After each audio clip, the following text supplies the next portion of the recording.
My name is Peter Pallai. All my English friends call me, and my London-born children also call themselves Pallai, so let's stick with that.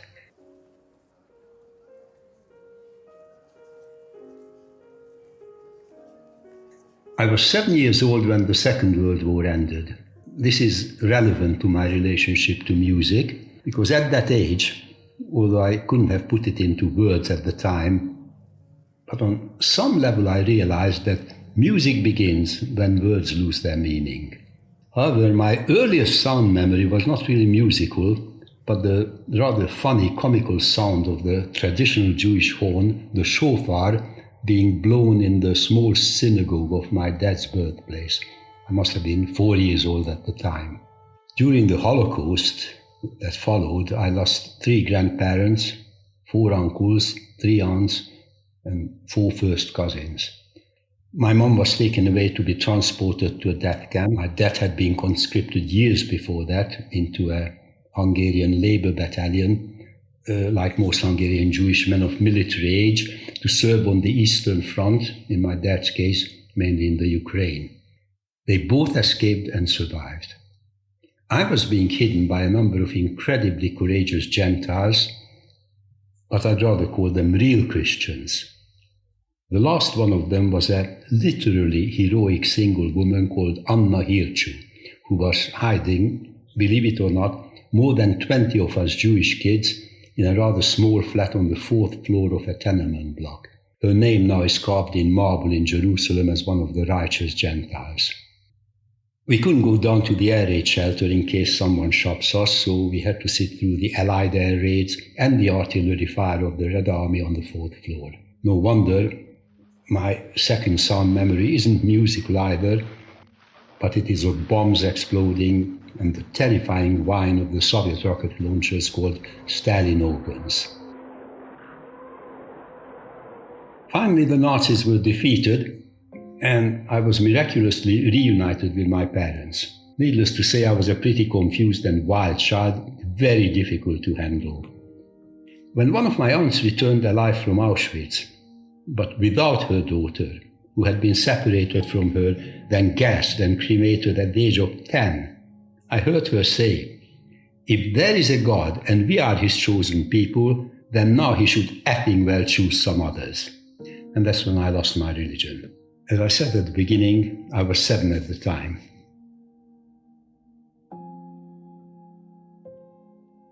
After the war, we were living on the 3rd floor of a block of flats, overlooking a small close where we played football, fought, and were begging back from the Russian army store that had been set up there. It must have been early summer in 1945. I was down in the close, all the windows were open, and from one of them came the sound of a piano, someone playing Debussy's Clair de Lune. Of course, at the time I had no clue what it was, but as it turned out, I have good internal hearing and have carried the opening of that tune in my head ever since. Back then, I was practically rooted to the spot. I had never heard anything that beautiful before. It gave me a powerful feeling of peace having broken out. There will be no more killing, no more danger, no more hiding. I'm still sure of feeling that then, but I'm not at all sure if I put it into words in my head. I wanted to play the piano after that, but my parents sold our piano that had miraculously survived the siege of Budapest and the looting both by the Nazis and the Russians. They sold it to get medicine on the thriving post-war black market to save the life of my savior, Anna, who had contracted TB. Although they did obtain a medicine, but tragically it was too late. My parents bought me a violin instead and forked out for one of the most reputable teachers in town.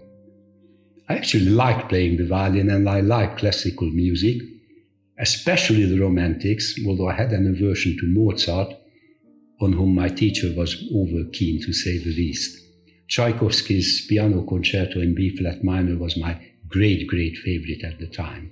At school I was terrible at my studies and even worse as far as conduct was concerned, but was surprisingly conscientious when it came to practicing the violin.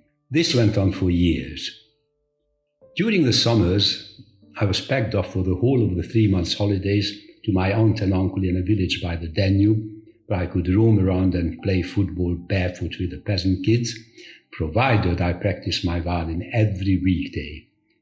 I promised, and I kept my promise, but with a difference.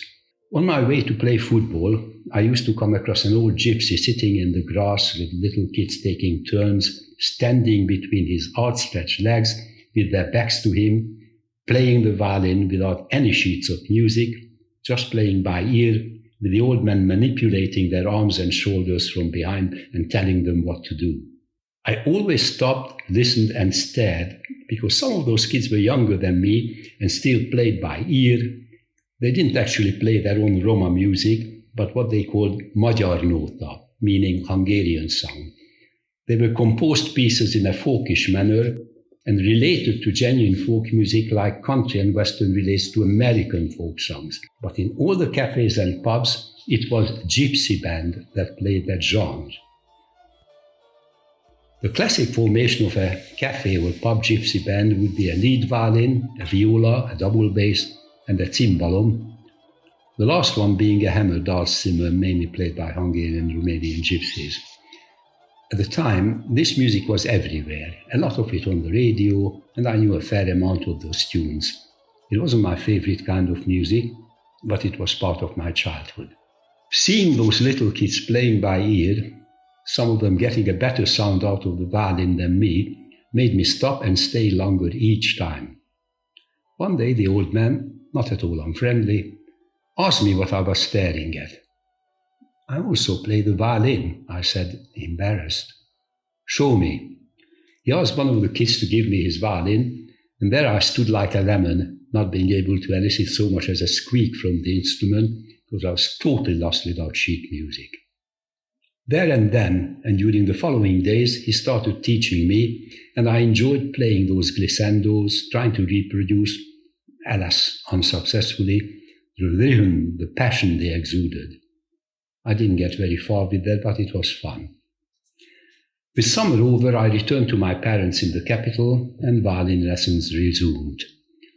After the first notes I played during my first lesson in September, Mr. Rados, my teacher, practically screamed at me. He wouldn't have any of his pupils playing like a gypsy. There and then I resolved not to have any more violin lessons. My parents were furious with me. I was grounded for weeks, but I was unbelievably obstinate and persisted. I was still trying to find music that fulfilled me. I was constantly twirling the button of our wireless, looking for something, but not sure of what.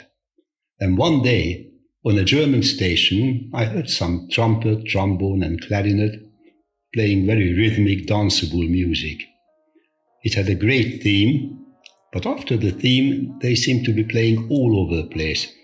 It sounded as if they were playing by ear, making most of it up, with the trumpet in front and the others supplementing, embellishing whatever the trumpet was playing.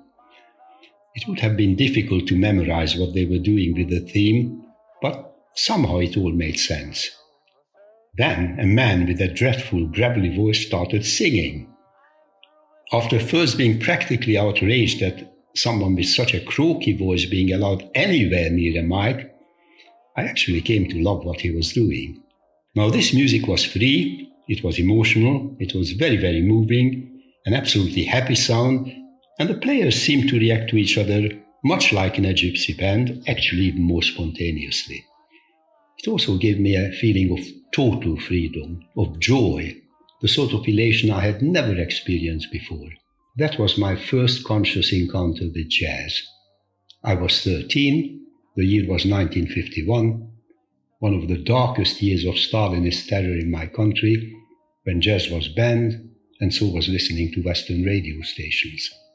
This first taste of forbidden fruit was served up by Louis Armstrong's band performing Ain't Misbehaving Like Fats Waller, as I was to find out later, having carried the tune in my head like I did Claire de Lune before. It was the beginning of a lifelong love affair. In conclusion, I shall very immodestly read out something that I wrote somewhere else before. I love jazz. It's my favorite art form. I'm devoted to this ever-changing music that absorbs almost any influence and turns it into something uniquely different. For me, jazz has always been the sound of freedom. It has uplifted and consoled me, cheered me up, made me rejoice and made me cry like nothing else could. No other form of musical expression conveys to me, in turn, the same degree of passion, compassion, zest for life, love, laughter, pain, sensuous abandon, or even peace. It has been with me for the last 71 years of my life.